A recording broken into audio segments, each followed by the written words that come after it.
আমাদের cycle of এভলিউশনটা হচ্ছে স্প্রিংয়ের মতো, মানে ওঠা মানে হচ্ছে একটা ডেভেলপমেন্ট হলো।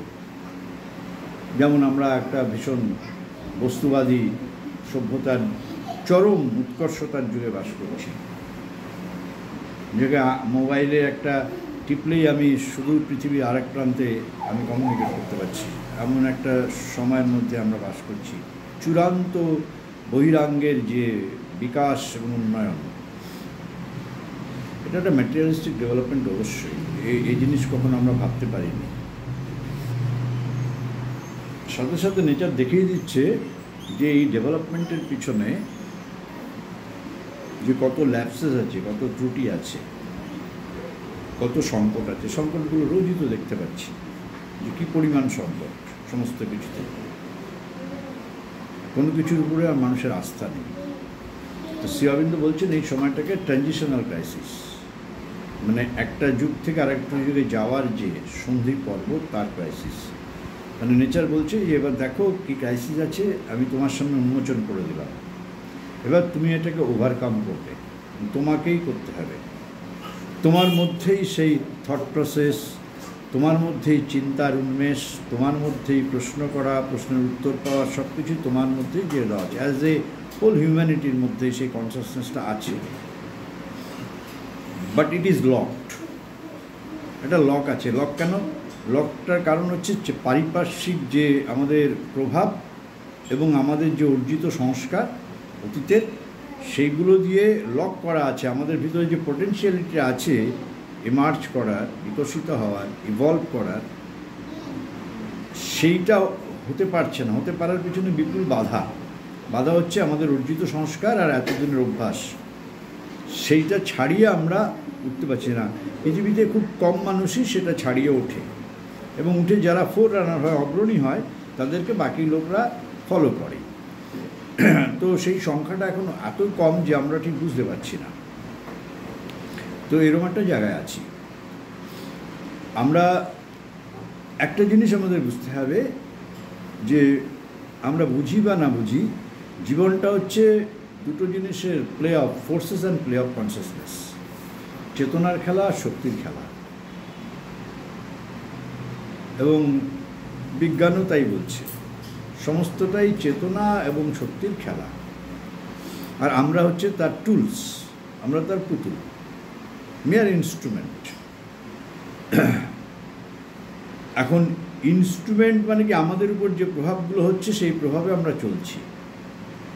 আর খুব কম মানুষই আছে যারা এই প্রভাবকে টপকে তারা নতুন কিছুর দিকে পা বাড়াতে পারে। কিন্তু সেটা এখন এত পারিপার্শ্বিক চাপ, কালেকটিভ কনসাসনেসের চাপ, সেটা আমরা করছি। দ্বিতীয়ত একটা জিনিস বুঝতে হবে যে আমাদের যে জীবনশৈলী বা আমাদের যে এখন জীবন, it is the product of our consciousness and our habits. অর্থাৎ আমার জীবনের যে আজকের অবস্থা, ধরুন আমার জীবন, সেটা হচ্ছে প্রোডাক্ট অফ মাই থিঙ্কিং, এবং থিঙ্কিংয়ের সাথে তার সাথে রিলেটেড হচ্ছে আমার জীবনের কর্ম, আমার জীবনের অভ্যাস, এবং সেই দৃষ্টি দিয়ে সব কিছু দেখা। এই সব কিছু মিলে আমার জীবনের নিয়তি নির্ধারিত হয়। আমরা যে কথাটা বলি, আমরা একটা কথা বলি না, man is the maker of his Fortune, বলি না? শুনেছ রত্নাদি? আমরা তো জানি কথাটা 100% সত্যি। Man is the maker of his Fortune. তার মানে কি, মানুষ নিজের নিয়তি নিজেই তৈরি করতে পারে। ব্রডলি, খুব প্রেসিশন লেভেলে অনেক আলোচনা আছে, কিন্তু ব্রডলি যেমন শোনা যায়, আইনস্টাইন সম্বন্ধে তার ভবিষ্যৎবাণী ছিল, আইনস্টাইনের ব্যক্তিগত জীবন সম্বন্ধে, যে তার পড়াশোনা খুব ভালো হওয়ার কথা নয়। তাই তো কমলবাবু, আপনি কি সেটা জানেন? আইনস্টাইনের ছোটোবেলা সম্বন্ধে এরকম একটা কথিত ছিল যে আইনস্টাইনকে দেখে বলেছিল যে তার পড়াশোনা খুব একটা কিছু হবে না। But Einstein was Einstein. আজকেই সকালবেলা খাওয়ার পরে রত্নাদির ছেলের সাথে, ছোটো ছেলের সম্বন্ধে কথা হচ্ছিল। ছোটো ছেলেকে রত্নাদি ফেড আপ হয়ে গিয়ে বলতো, তোর কিছু হবে না, ওই দাদা গাড়ি কিনবে, তাদের গাড়িতে চলবি, তাই তো? গাড়ি ধুবি। But that boy supersede his elder brother. রত্নাদির ছোটো ছেলে একটা রত্ন, বড় ছিল রত্ন, সেটা পরে শুনো। ক্লুটা কোথায়? উনি বলছেন ক্লাস 7-এর পর সাডেন চেঞ্জ হয়ে গেল, তাই তো? অর্থাৎ যখন সে সপ্তম শ্রেণীতে পড়ে সেই ছেলে আর ষষ্ঠ শ্রেণীর ছেলে আকাশ পাতাল তফাৎ। It's a total turning point, 180 degree. এই টার্নিং পয়েন্টটা হচ্ছে ভিতরের। হি চেঞ্জড হিমসেলফ। যে ছেলেটা ছিল মিডিওকার, রত্নাদি ফেড আপ, তার হাতে পায়ে দড়ি বেঁধে রাখতো তার দুষ্টুমির জন্য, বলতো বড় ছেলেকে বলতো দাদার গাড়ি ধুবি, এই আলোচনায় আসছে। তার মানে কি আজকে ওর ছোট ছেলে যে জায়গায় উঠেছে, হাটনগর পুরস্কার কারা পায় তোমরা জানো? হাটনগর পুরস্কার কারা পায়? কমলবাবু আপনি বলে দিন। ভারতবর্ষের শ্রেষ্ঠ সায়েন্টিস্ট যারা, তাদেরকে দেওয়া হয়। আর ইউনিসেফ দেয়। আর রত্নাদির ছেলে শুধু হাটনগর অ্যাওয়ার্ড উইনার নয়, রত্নাদির ছেলে প্রিন্সটন ইউনিভার্সিটি, যেখানে অ্যালবার্ট আইনস্টাইন কাজ করতেন, সেই ইউনিভার্সিটি থেকে ডাক পেয়েছিল সেখানে কাজ করার জন্য।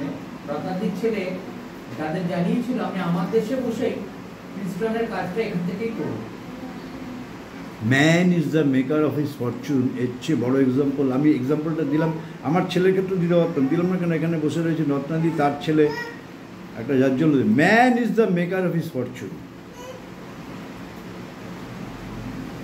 তুমি যদি ইন্ডিভিজুয়ালি বলো, কালেকটিভলি, আজকে যদি ধরা যাক কালেকটিভলি আমাদের এই অবস্থা, দেশের এই অবস্থা, আমরা বেরোতে পারছি না, আমাদের শিক্ষা ব্যবস্থা পচে গেছে, শাসন ব্যবস্থা পড়ে গেছে, রাজনীতি পচে গেছে, ব্যবসা বাণিজ্যের মধ্যে করাপশন। হু আর রেসপন্সিবল?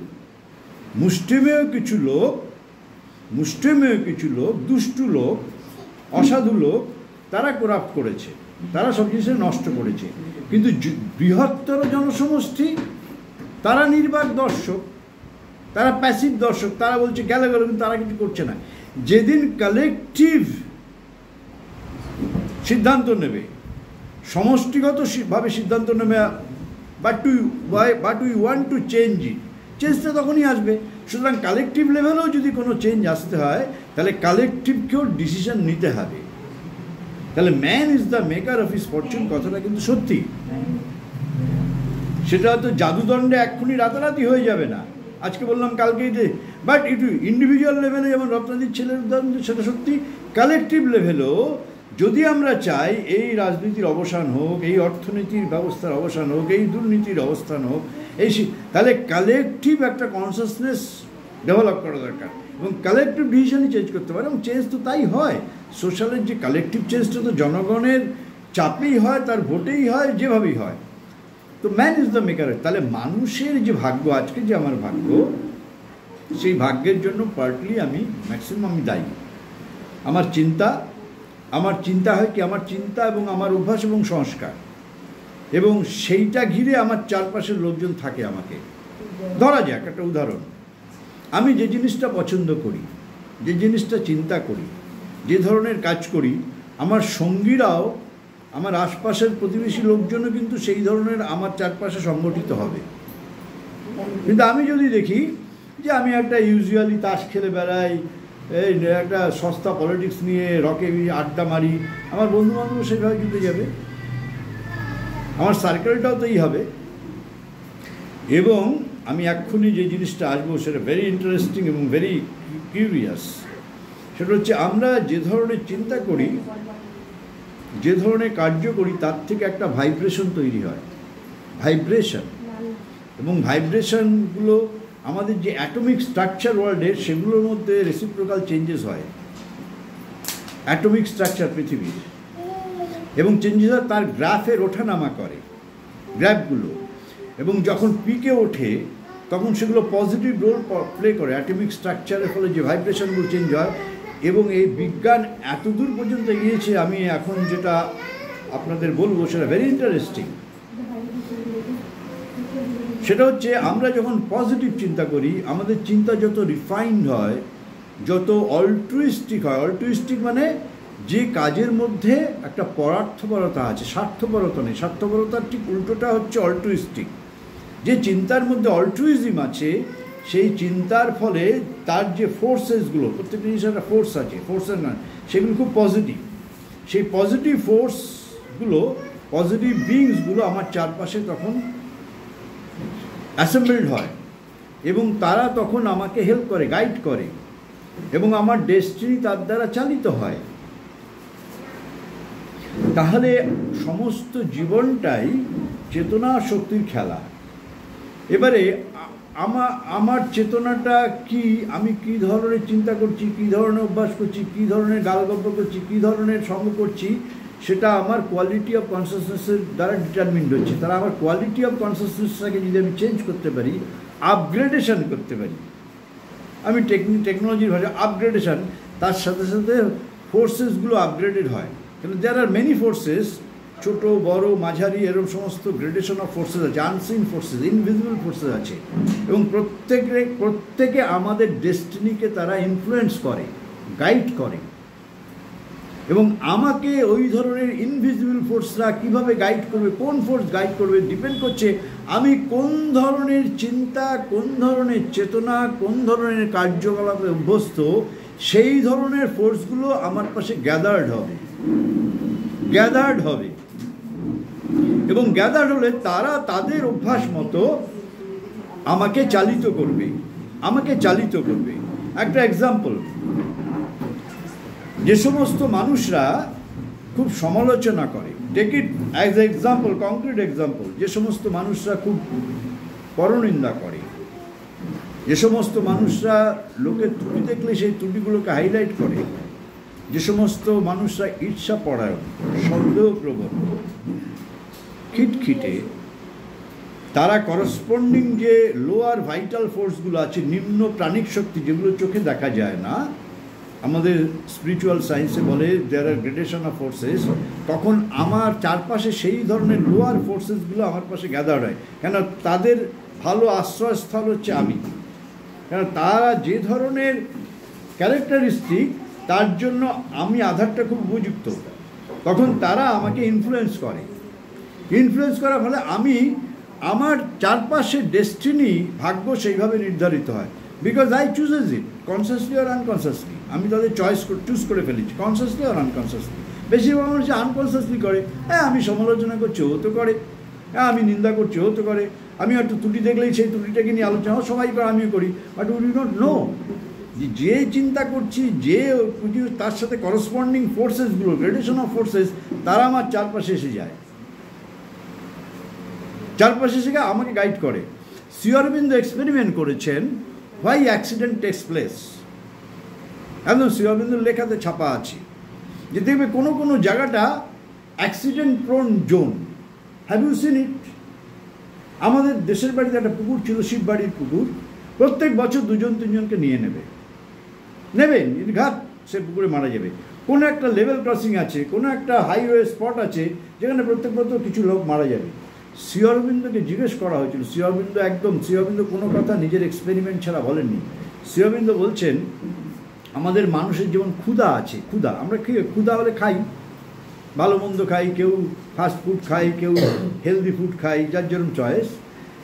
এই নিম্নতর প্রাণিক শক্তি যাদের দেখা যায় না, যারা গোটা বিশ্ব ব্যবস্থার মধ্যে মনুষ্য সৃষ্টি হওয়ার আগে, পৃথিবীর সৃষ্টি হওয়ার আগে তাদের সৃষ্টি হয়ে গেছে। শ্রী অরবিন্দ সেই সৃষ্টি তত্ত্বটা সাবিত্রীতে বলেছেন, প্রত্যেকটা ক্যান্টো ওয়াইজ বলে গেছেন। The kingdom of little god heads বলে একটা চ্যাপ্টার আছে, নিম্ন প্রাণতর দেবতাদের রাজ্য, বর্ণনা করে গেছেন কীভাবে তারা সৃষ্টি হয়েছে। শ্রী অরবিন্দ দেখছেন সব কিছুকে। তো এই নিম্নতর যে অদৃশ্য প্রাণধর্ষা শক্তিরা, তাদের তো ক্ষুধা, বলছেন তাদেরও খিদে আছে, অ্যাপিটাইট আছে। তাদের খিদেটা কিভাবে নিবৃত্ত হয় ভেবে দেখো। এটা শ্রী অরবিন্দ ছাড়া কে বলে? আমি তো কারোর কাছে পাইনি। বলছেন তাদের ক্ষুধাটা নিবৃত্ত হয় তখনই যখন মানুষের মধ্যে দুঃখ, কষ্ট, যন্ত্রণা, এমনকি মৃত্যু আসে, তার থেকে যে স্পন্দন তৈরি হয়, একটা ভাইব্রেশন, সেই ভাইব্রেশনটাই হচ্ছে তাদের খাদ্য। Can you imagine it? সেই জন্য অ্যাক্সিডেন্ট প্রণজনের লোয়ার ভাইটাল বিইংরা একটা ট্র্যাপ তৈরি করে। সে বলছেন দে মেক এ ট্র্যাপ, একটা অদৃশ্য জাল তৈরি করে, একটা ঐন্দ্রজালিক মতো, আমরা দেখতে পাই না। সেই ট্র্যাপটা তারা তৈরি করে যে মানুষ এলেই, আনকনসিয়াস থাকলেই সে ওই অ্যাক্সিডেন্ট জোনের মধ্যে পড়বে, কারণ তারা তাদের সমস্ত ইনফ্লুয়েন্সরা ওইখানে কনসেন্ট্রেট করে, যে এলেই তারা ওইখানে মৃত্যুর ফাঁদে পড়বে। আর তার থেকে যে অ্যাক্সিডেন্ট, তার থেকে যে যন্ত্রণা, তার থেকে যে ভাইব্রেশন, সেটাই তাদের খাদ্য। Can you imagine? তাহলে আমাদের জীবনে আই হ্যাভ টেস্টেড ইট, আমার কেস স্টাডি আছে আমার নিজের জীবন নিয়ে, আমার ফ্যামিলির জীবন নিয়ে। এক ধরনের মানুষ আছে তারা ভগবত বিশ্বাসী, খুব পুজো আর্চা দেয়। আমি অবিশ্বাসীদের কথা বলছি না, তারা পুজো আর্চা দেয়, মানত করে, খুব religious, but they suffer most. তাদের অনেকেই আছে প্রায়ই তাদের জীবনে অনেক বিপর্যয় আসে, দুর্ঘটনা ঘটে, পড়ে যায়। Have you seen it? আমি দেখেছি। কেন? তারা তো রিলিজিয়াস। তারা রিলিজিয়াস হচ্ছে, তারা আউটওয়ার্ডলি তারা religious, but that they are not inwardly religious. অর্থাৎ তারা আচার বিচারে তারা সংস্কার সর্বস্ব ধর্ম মানে, কিন্তু জীবনের মধ্যে যেটা হয়ে ওঠে মানে না। দে সাফার ফ্রম কন্ট্রাডিকশন, অর্থাৎ তারা সন্দেহ ভোগে, তারা অবিশ্বাসে ভোগে, তারা প্রয়োজনে মিথ্যা কথা বলে। একটা এক্সাম্পল বলছি, তারা সুযোগ পেলেই সমালোচনা করে অন্যের, পরনিন্দা হয়। তো এই যে তারা করে, এই ধরনের আচার বিচার করা সত্ত্বেও প্যারালালি তাদের একটা অপোজিট জীবন। তার ফলে কি? They invite the lower vital forces, অদৃশ্য নিম্ন প্রাণিক শক্তিদের তারা আকর্ষণ করছে, আর তারা তাকে সারাউন্ড করছে, আর তারা তাকে ইনফ্লুয়েন্স করছে। আর আমরা ব্যাডলি ইনফ্লুয়েন্স হচ্ছি, আমরা ট্র্যাপড হচ্ছি, আমরা কখনো দুর্ঘটনা কবলিত হচ্ছি, কখনো রোগগ্রস্ত হচ্ছি। এবং এর সাথে সাথে অ্যাটমিক স্ট্রাকচার চেঞ্জ হয়। অ্যাটমিক স্ট্রাকচার, পৃথিবীতে বিজ্ঞানীরা, প্রিন্সটন ইউনিভার্সিটির বিজ্ঞানীরা সারা দেশে, পৃথিবীতে কিছু সিলেক্টেড জায়গায় 25টা কম্পিউটার বসিয়েছিল আজ থেকে 25-30 বছর আগে, যে গোটা আমাদের জীবনটাই, সভ্যতাটাই হচ্ছে ভাইব্রেটরি মোডে। এবং তারা এই 25টা কম্পিউটার বিভিন্ন জায়গায়, অনেক দিন আগে পড়েছি তো ভিভিডলি মনে নেই, আজকে জানলে আবার রিক্যাপিচুলেট করে আসতাম। 25টা কম্পিউটার পৃথিবীর বিভিন্ন জায়গায়, তারা অ্যাটমিক স্ট্রাকচারে তাদের যে চেঞ্জ অফ গ্রাফ, তারা সেগুলো সমস্ত সেটা কম্পিউটারে ধরেছে। যেদিন 11/9 যে পৃথিবীতে যে সবচেয়ে যে ঘটনাটা ঘটলো, কি হলো? টুইন টাওয়ার, তাই তো?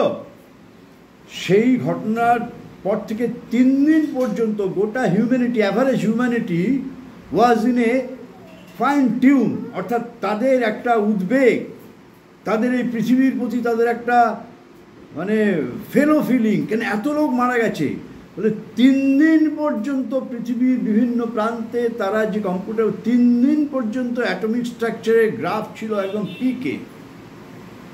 অর্থাৎ তাদের যে collective consciousness towards the humanity, collective, তার একটা ফোর্স গ্যাদার করেছে, একটা মোমেন্টাম তৈরি হয়েছে, তাতে অ্যাটমিক স্ট্রাকচারটা চেঞ্জ হয়ে গেছে, তার গ্রাফ উপরে উঠে গেছে।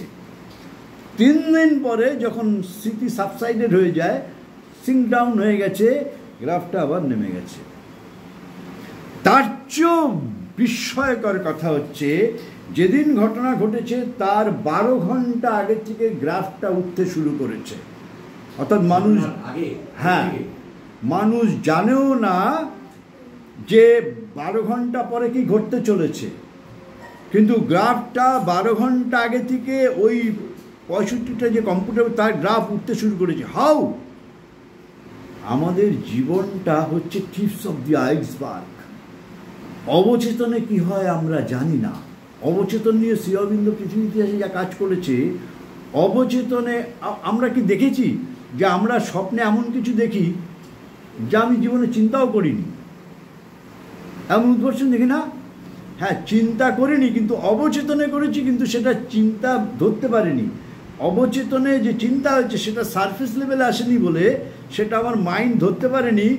ঘুমানোর পরে সমস্ত শক্তিগুলো আমাদের এগুলো লুজ হয়ে যায়, তখন অবচেতন থেকে ওটা ড্রিমে চলে আসে, যেটা অবচেতনে ছিল।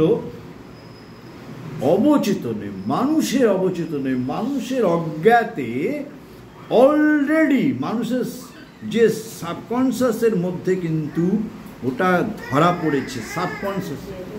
সাবকনসিয়াসে যখন ধরা পড়ছে, সাবকনসিয়াস এমন একটা জায়গা যে মানুষের যদি সাধনা না থাকে, একটু প্র্যাকটিস না থাকে, সে সাবকনসিয়াসকে ধরতে পারে না।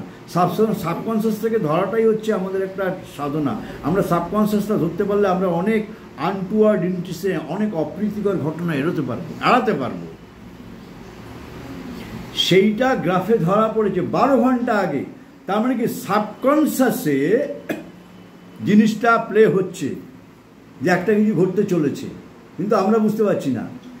কিন্তু পশু পাখিরা 12 ঘন্টা আগে, একদিন আগেই বুঝতে পেরেছিল বলে তারা সব সরে গেছে।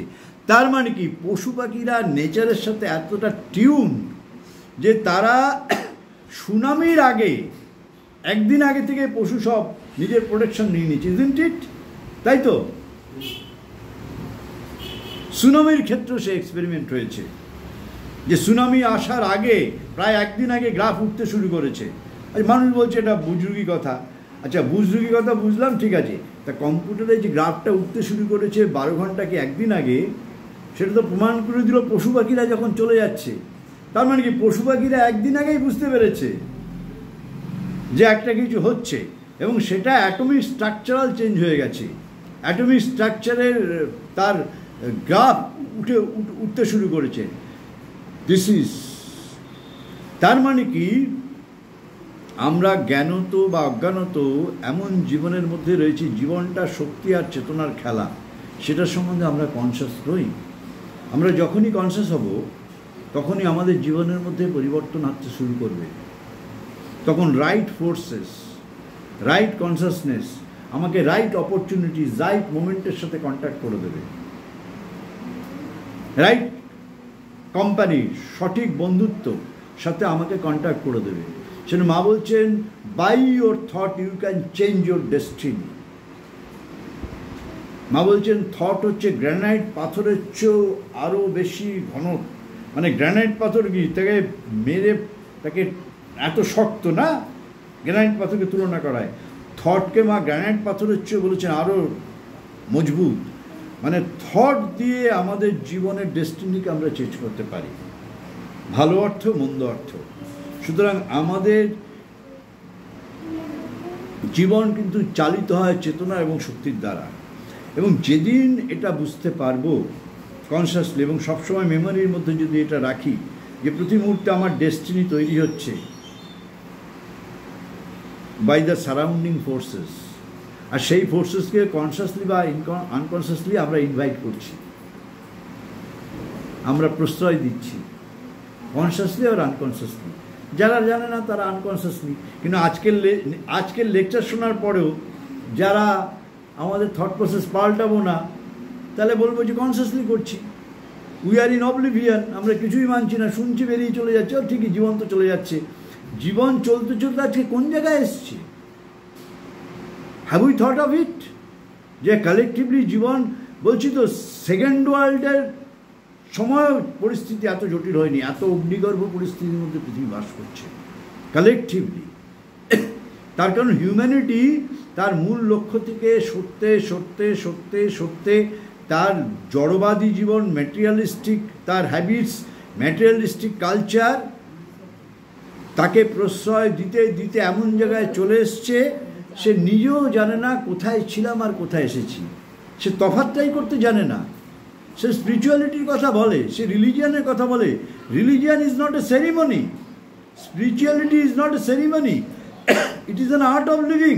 প্রতি মুহূর্তে আমার জীবনযাপনটাই হচ্ছে স্পিরিচুয়ালিটি।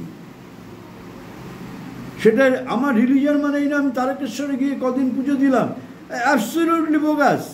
এটা যদি করসপন্ডিংলি আমার ইনার ওয়ার্ল্ডের মধ্যে তার কোনো প্রভাব না থাকে, অ্যাবসলিউটলি।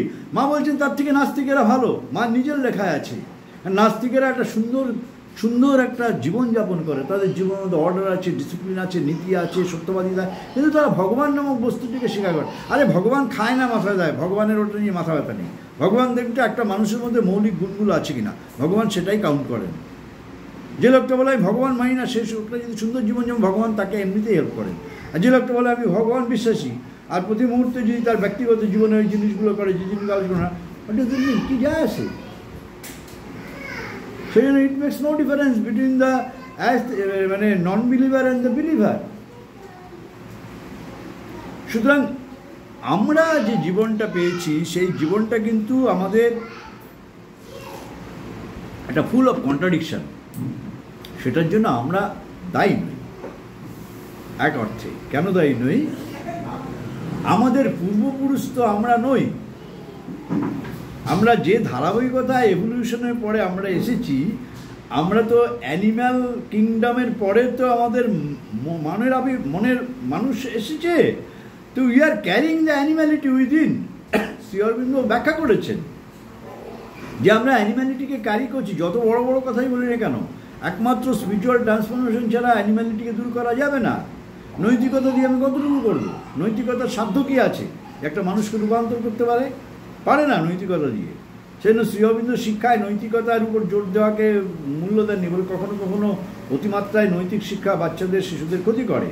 তুমি ইহা করিও, তুমি ইহা করিও না, তুমি এটা করিবে না, বলছে দিস ইজ অল ইউজলেস। একটা সময় পরে এগুলো কার্যকরী হয় না, একমাত্র যে এক্সাম্পল হয়ে তোমাকে দেখাতে হবে। ওর নীতিকতা কাজ করে না। তো উই আর ক্যারিং অ্যানিম্যালিটি। সেই অ্যানিম্যালিটিকে কে জয় করবে? নীতিকথা পারবে না। ভালো উপদেশ দিল, পরের দিন আমার অভ্যাস যায় না বলে। তাহলে কি ভিতরে অদ্ভুত একটা চেতনা আছে, সেই কোর জায়গাটা বড় অসাধারণ। সেটা হচ্ছে আমার ইনার বিং, সেটাকে আমরা বলি সোল। শ্রী অরবিন্দ তার মাঝখানেও আরেকটা জায়গাকে আবিষ্কার করেছেন। এটা আসলে মায়ের আবিষ্কার, পৃথিবীর ইতিহাসে এটা মায়ের আবিষ্কার, গীতাতেও ওটা পাওয়া যায় না। Psychic being. মা আবার এই সাইকিক বিংয়ের ক্লুটা পেয়েছিলেন মিস্টার তেওর কাছে। সেটা অন্য ইতিহাস পরে বলব। যদি ফেসবুকে আসেন, 9 তারিখ আসবেন, আমার ফেসবুক অ্যাকাউন্টে একটা অসাধারণ লাইভ অনুষ্ঠান করব 45 মিনিটের এটার উপরে। যাই হোক, তো আমাদের ভিতরে একটা কোর কনসিয়াসনেস আছে, সেটা হচ্ছে অন্তর্যামী। শরৎচন্দ্র তার উপন্যাসে যাকে বলেছেন অন্তর্যামী। অন্তর্যামীটা হচ্ছে আমার ইনার বিং। সেই জায়গাটা যদি টাচ করা যায়, সেই জায়গাটার সাথে যদি কানেক্টিভিটি করা যায়, আমার ভিতরে একটা অন্য মানুষ জেগে উঠবে। কোনো নীতিকথায় কাজ হবে না। এবং সেই কানেক্টিভিটিটার সুফলটা কি? আমি তো কোনো একটা জিনিস করব, আমি তো তার সুফল চাই। আমরা তো ভীষণ হিসেবি। আমি মোট কথা লাভ না হলে আমি এই কাজ করবো না, সোজা কথা। কল স্পেড এ স্পেড। লাভটা কি? লাভটা হচ্ছে যেদিন থেকে আমার ইনার বিইংয়ের সাথে আমি কানেক্ট করতে শিখব, ধীরে ধীরে দেখব আমার মধ্যে একটা কোয়াইটনেস, একটা পিস, একটা ট্র্যাঙ্কুইলিটি ডেভেলপ করছে, এবং একটা পাওয়ার অফ কনসেন্ট্রেশন ডেভেলপ করছে। সেই পাওয়ার অফ কনসেন্ট্রেশনটা কি? আর প্রথম লক্ষণ, বাইরের কোলাহল, বাইরের প্রতিকূলতা থাকলেও I am not disturbed. Shri Aurobindo বলছেন, তোমার ভিতরে চৈত্য পুরুষ জেগছে কিনা, অন্তঃসত্ত্বা জাগছে কিনা, তার প্রমাণ হচ্ছে in all situation you will be smiling. In all situation you will be smiling. That is the symptom that your psyche is emerging. অর্থাৎ তুমি আমাকে গাল দিচ্ছ, তুমি আমাকে অপবাদ করছো, আমি নিরুত্তাপ, আমি প্রত্যুত্তরে আমার ভালোবাসা দিচ্ছি। It is love which can win every game. কিন্তু লাভটা সেই লাভ হতে হবে যে লাভ জগাই মাধাইকে চৈতন্যদেবের অন্যতম ডিসাইপলে পরিণত করতে পেরেছিল। জগন হরিদাস, কালকেই ফেসবুক স্ক্রল করতে করতে জগন হরিদাসের একটা এসে গেল, কি অসাধারণ।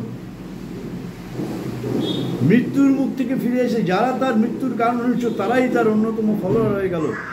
দ্য পাওয়ার অফ লাভ, ওটা সাবিত্রী মহাকাব্যটা দ্য পাওয়ার অফ লাভের জয়, সেটা আলটিমেটলি দেখিয়েছেন। Unconditional love. আর সেই আনকন্ডিশনাল লাভটা হচ্ছে আসলে ডিভাইন। আসলে সব কিছুর মধ্যে একটা ডিলাইট রয়েছে। ডিলাইট, শ্রী অরবিন্দ লাইফ জীবনে একটা চ্যাপ্টার লিখেছেন, 2টো চ্যাপ্টার। আমি পরের চ্যাপ্টার বলছি delight in existence solution. Delight in existence মানেটা কি? অস্তিত্বের মধ্যেই রয়েছে সেই পরম আনন্দ। ইন এভরি অ্যাটম সেই ডিলাইট রয়েছে। শ্রী অরবিন্দ ফিলোসফিক্যালি লাইফ ডিভাইনে বলেছেন, ওসব ফিলোসফি ছেড়ে দিই, আমরা বেঁচে আছি কিন্তু আনন্দের জন্য। মানুষ যা কিছু করে আনন্দের জন্য, তাই না? অপকর্মও করে কিন্তু আনন্দের জন্য। কিন্তু সে জানে না বলে সে মিসগাইডেড হয়। কিন্তু কোর ইম্পালসটা হচ্ছে আনন্দ, ডিলাইট ইন এক্সিস্টেন্স। কিন্তু আনন্দটা, কোয়ালিটিভ আনন্দটা কোথায় সব কিছুকে সুপারসিড করে যাচ্ছে সেটা আমরা ধরতে পারছি না। সেটা যদি ধরতে পারি তাহলে এই তুচ্ছ আনন্দ যেগুলো ক্ষণস্থায়ী, এফিমেরাল, সেই আনন্দর পরিবর্তে যেটা একটা নিঃশর্ত আনন্দ, সেটা যেদিন ছোঁয়া পাবো সেটা অস্তিত্বের আনন্দ। সে আনন্দ জীবনে অনেক মানুষরাই পায়, আমরা সেই মানুষের সান্নিধ্য করি না। তারপর আশ্চর্য শ্রেষ্ঠ দৃষ্টান্ত আমাদের চোখের সামনে, মানে মহামানবদের মধ্যে রবীন্দ্রনাথ অস্তিত্বের আনন্দ পরতে পরতে ভোগ করতে বলে তার পুত্র শোকের পরেও তিনি মহৎ সৃষ্টি করেছেন, তার বৌদি মারা যাওয়ার পরেও তিনি মহৎ সৃষ্টি করেছেন, তার স্ত্রী বিয়োগের পরেও তিনি মহৎ সৃষ্টি করেছেন। শ্রী অরবিন্দ বলছেন this is delight in existence. এক্সিস্টেন্সের মধ্যে ডিলাইট আছে, সরো নেই। সরোটা হচ্ছে এই ডিলাইটের ছায়া। যেমন একজন ছাত্র, এটা ভারী সুন্দর স্টোরি, ছায়া বলে কিছু নেই, আছে প্র্যাকটিক্যালি আলো। আলোটা যেমন অবস্ট্রাকশন হচ্ছে তখনই ছায়া। তাহলে ছায়া আসল ছায়া বলে কিছু নেই, আসল রয়েছে আলোই। কিন্তু আলোটা যেখানে অবস্ট্রাক্টেড সেটাই ছায়া। তাহলে যেটা ছায়া সেটাকে আমরা বড় করে তুলছি। তাহলে যেটাকে বলছি শোক, শোকটা হচ্ছে আনন্দেরই একটা আবরণ। আনন্দ যখন আবরিত হয়ে যাচ্ছে তখন সেটা শোক, দুঃখ। আবরণটা সরিয়ে দিলাম। শ্রী অরবিন্দ কি অপর একদিন ডিলাইটেড এক্সিস্টেন্স প্র্যাকটিক্যালি আলোচনা করবো, আমার ইচ্ছা আছে। আমি ওই চ্যাপ্টারটা পড়ে মনে হচ্ছে ইট ইজ টু ফিলসফিক্যাল। লোকে কেন শ্রী অরবিন্দকে কঠিন করে, আমার ইচ্ছা আছে ডিলাইট ইন এক্সিস্টেন্সকে নিয়ে অত সুন্দর ফিলসফিক্যাল জিনিসটাকে আমি খুব ইন্টারেস্টিং আলোচনা করবো, সেটা একদিন করবো নিশ্চয়ই। আমাদের অস্তিত্বের মধ্যেই রয়েছে সেই পরমানন্দ, but we forget it, how to get it. Rabindranath সেটা পেরেছিলেন। রবীন্দ্রনাথ পুত্র মারা গেছেন, ট্রেনে আসছেন, কি সুন্দর তিনি বর্ণনা করছেন যে কোথাও তো পৃথিবীতে ঘাটতি হয়নি, চাঁদ উঠেছে, সব কিছুই রয়েছে। তাহলে কিসের জন্য শোক করছি? পৃথিবীতে কোথাও কিছু কমতি পড়েনি, বিধাতা পুরুষ তো কোথাও খামতি রাখেনি, তাহলে কিসের, কার জন্য দুঃখ আমার? আর আরেকটু যদি র্যাশনাল হই তাহলে আমাদের দুঃখটাই থাকে না।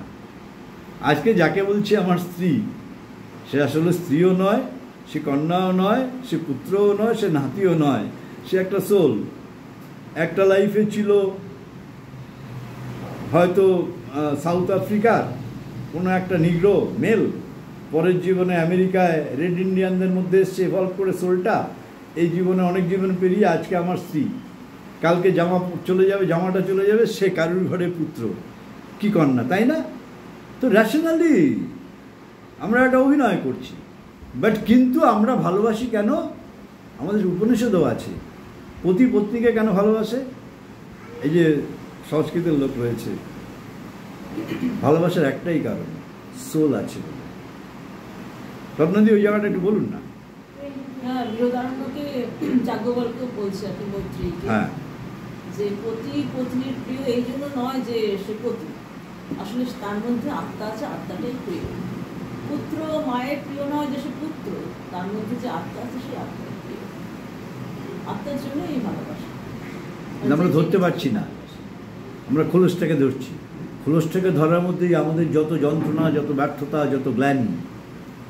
কে বলেছে খোলসটা ধরতে? দুটোই তো রয়েছে, আসলে রয়েছে, খোলস রয়েছে। তুমি যদি খোলস ধরো, দুঃখ তোমার, ব্যর্থতা তোমার। সেই জন্য একটা স্টেজের পরে না দুঃখ শোক বলে কিছু থাকে না। তো আমরা কি মনে করি সবচেয়ে যারা মহৎ জীবন, যাদের মহামানব, তাদের জীবনে সবচেয়ে বেশি অনুকম্পা, সবচেয়ে বেশি ভালোবাসা, সবচেয়ে বেশি দায়বদ্ধতা হিউম্যানিটির প্রতি, কিন্তু তাদের আমাদের মতো তারা শোকাহত হন না। শ্রী অরবিন্দ গোটা জীবনটা আত্মাহুতি দিয়েছেন গোটা মানব জাতির উত্তরণের জন্য, কিন্তু শ্রী অরবিন্দের পত্নী যখন বিয়োগ হলেন, যখন খবর পেলেন কলকাতা থেকে ম্যালেরিয়া মারা গেছেন, শ্রী অরবিন্দের চোখে তখন প্রথম জল দেখেছিল, টপ টপ 2 ফোঁটা। তো শ্রী অরবিন্দ বলেছিলেন বিধাতা জানতেন কোনটাতে আমি কষ্ট পাবো, সেইটা আজকে আমাকে দিলেন, জাস্ট চোখের 2 ফোঁটা জল, বাট নাথিং, আর কিছু নয়।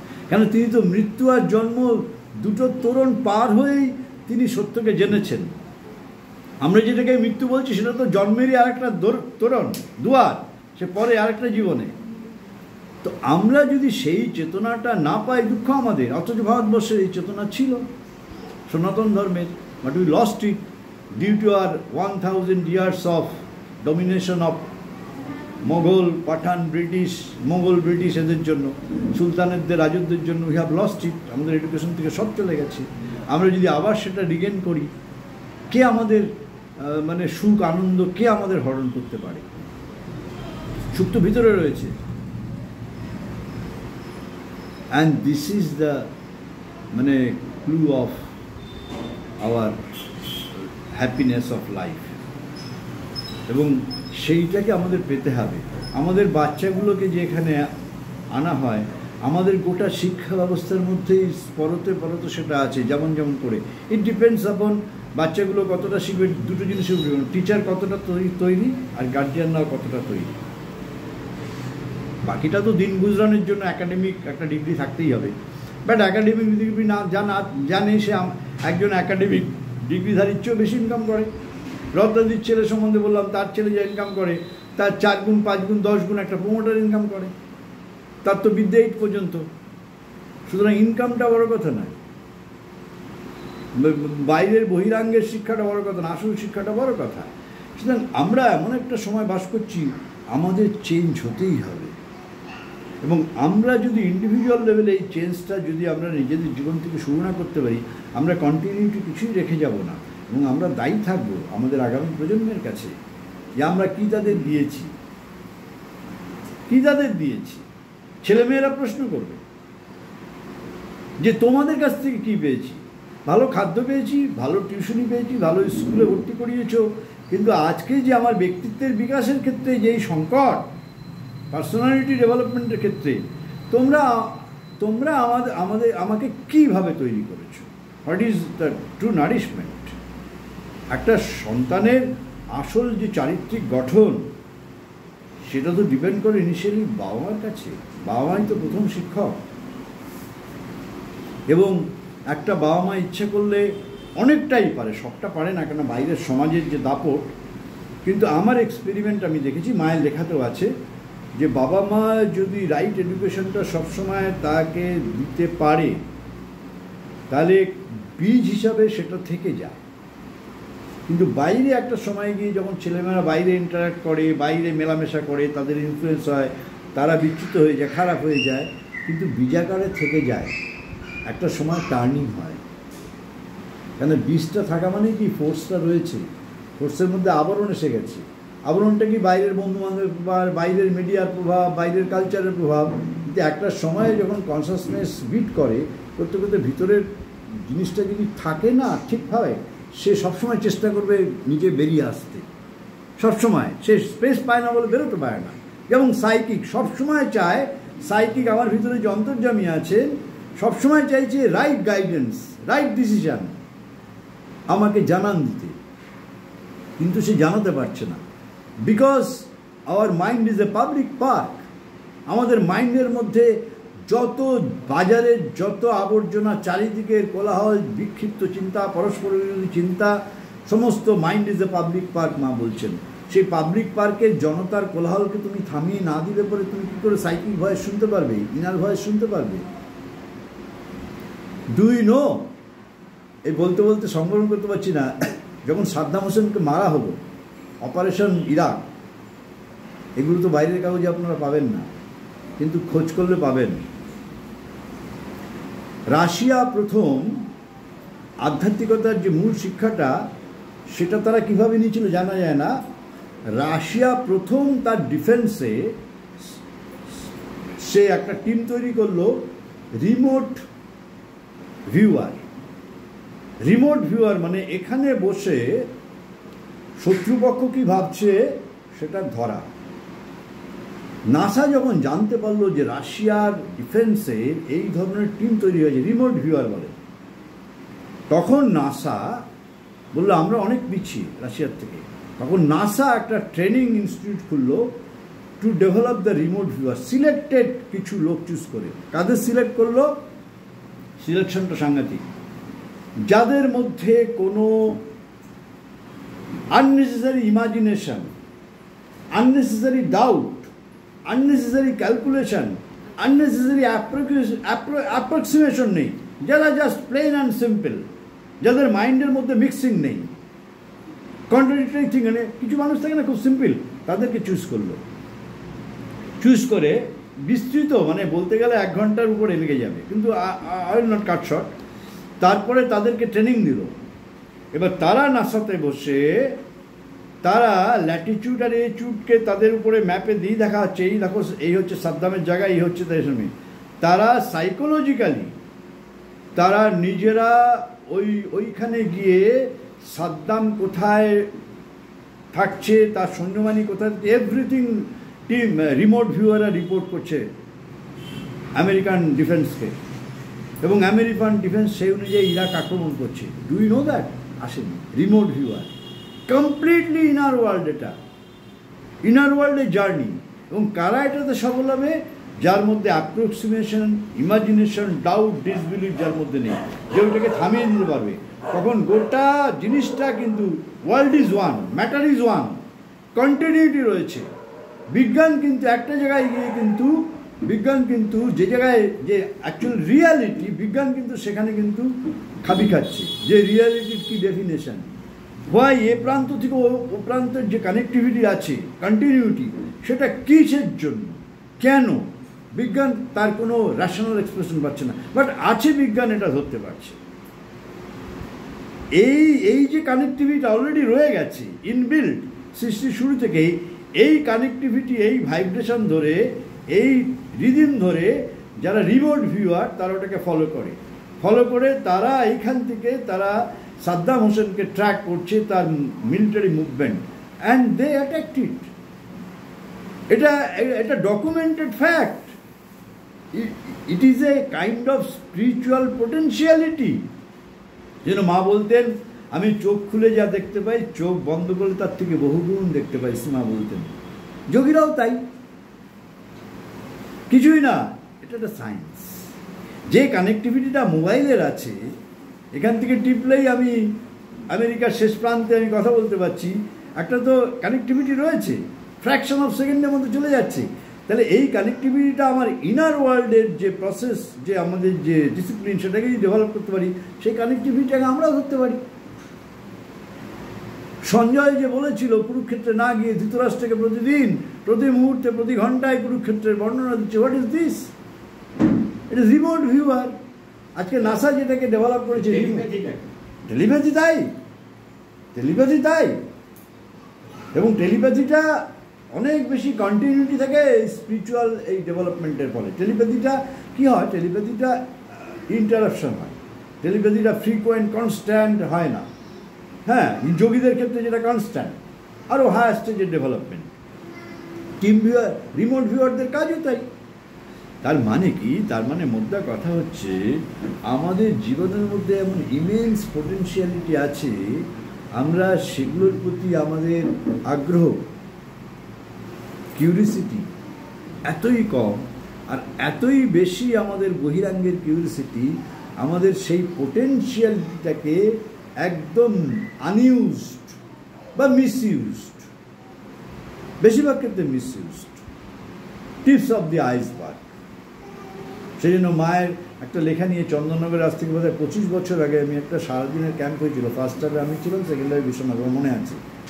মা বলছেন, ভগবানের যে বীর্য এবং শক্তি মানুষকে দিয়েছেন, তার কি অপব্যবহার মানুষ করে চলেছে, এই ছিল টাইটেল সেই সেমিনারে।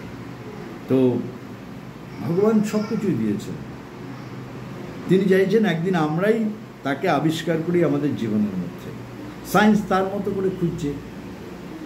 মাকে জিজ্ঞেস করা হয়েছিল যে, মা তুমি যে সমস্ত আনসিন ওয়ার্ল্ডের কথা বলছো, আগামী দিনে যেগুলো রিভিলেশন হবে, তুমি যেগুলো আগে থেকেই জেনেছ, হিউম্যানিটির মধ্যে কারা প্রথমে ধরবে? বলছে প্রথম ধরবে সায়েন্টিস্টরা, যারা বায়াস নয়, যারা কনস্ট্যান্টলি এক্সপ্লোর করছে, সত্যের সন্ধান করছে, প্রথমেই তারা আগে রিমোট ভিউয়ার তো তাই, একটা এক্সাম্পল,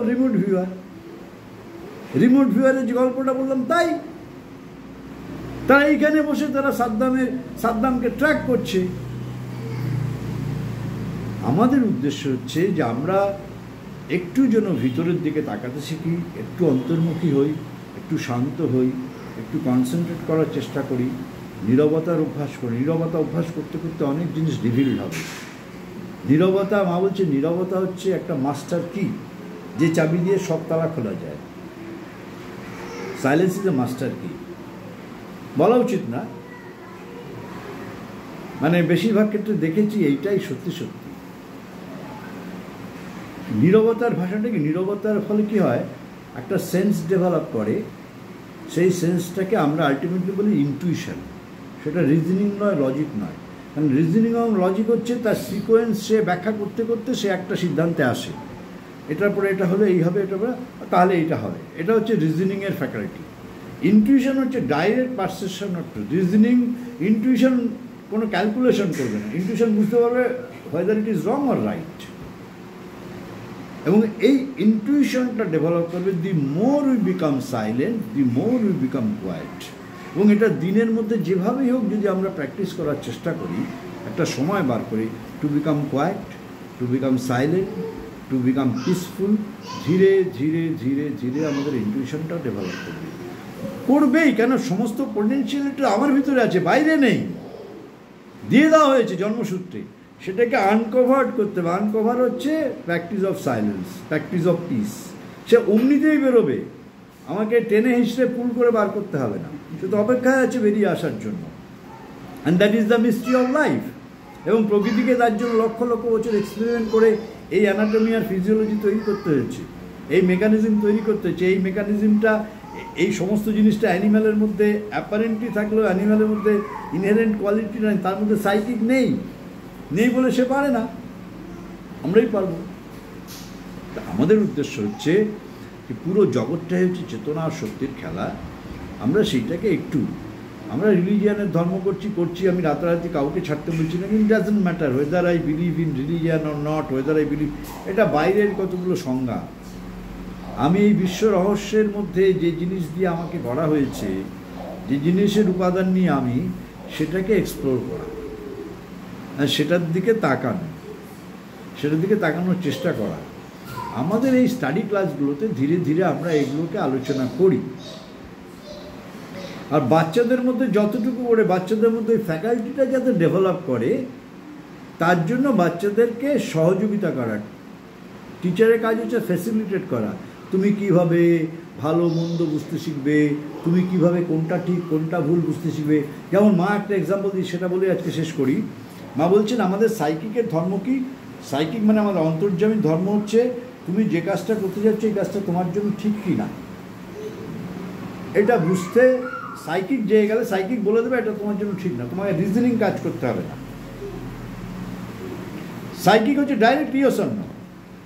মা বলছে শিশুদের সবচেয়ে ভালো সাইকিকের ট্রেনিং দেওয়া যায় কীভাবে, টিচারকে তাই হতে হবে। বলছে যে শিশুরা খুব দুরন্ত অন্যায় করছে, মারধর করছে, শিশুকে বলতে হবে জাস্ট সিট ডাউন, কাম ডাউন, তুমি যেটা করলে তুমি ভাবো তো এটা করে তোমার ভিতরে কি খুব অস্বস্তি হচ্ছে না স্বস্তি হচ্ছে, তুমি খুব ভালো ফিল করছো না খুব খারাপ ফিল করছো। এই হ্যাবিটটা টিচার যদি গ্র্যাজুয়ালি ডেভেলপ করতে পারে, একদিন শিশু বলবে না আমি যেটা করেছি এটা ভুল করেছি। The faculty development of psychic, সাইকিকের যে ফ্যাকাল্টি ডেভেলপ করার এই হচ্ছে প্রসেস শিশুদের মধ্যে। মা বলছেন এবং শিশুরাই সবচেয়ে ভালো ছাত্র, স্টুডেন্ট। এবং শিক্ষক যদি রাইটলি হয়, শিশু ছোটোবেলার থেকেই তার sense of easiness, sense of uneasiness, এই দুটো দিয়ে সে ডিসক্রিমিনেট করতে পারবে যে সাইকিকের অনুমোদন কোথায় আছে আর সাইকিকের অনুমোদন কোথায় নেই। Sense of easiness, sense of uneasiness, এবং নিজেকে নিউট্রাল করে দিতে হবে, ওই রিমোট ভিউয়ারের মতো। No imagination, no thinking, no perception, no calculation, no, just come quiet. Easiness আর আনইজিনেস হলে সাইকিকের সমর্থন নেই, ইজিনেস হলে সাইকিকের সাপোর্ট আছে। এই ফ্যাকাল্টিটা ডেভেলপ করা, এবং আমাদের জীবনটা হচ্ছে এক্সপ্লোরেশন। ঠিক আছে।